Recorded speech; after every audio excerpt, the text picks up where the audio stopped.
রান্না করছে? কলিফ্লাওয়ার রান্না করছো? কলিফ্লাওয়ারটা কি টেস্টি? হ্যাঁ বাবা, ভালো করে নাড়ো, নাহলে তো পুড়ে যাবে।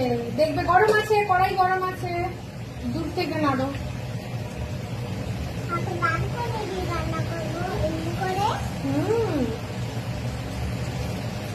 আজকে রান্নাটা কি খুব টেস্টি হবে? তিনশো রান্না করছে বলে। কলিফ্লাওয়ার আর কি খাবে? কলিফ্লাওয়ার দিয়ে পনির খাবে? ও,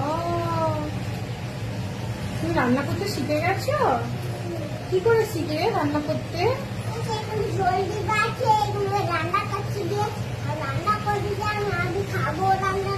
ও আচ্ছা, ঝোল দেওয়া আছে? ঝোল দিতে হবে না, ঝোল দেওয়াই আছে। ও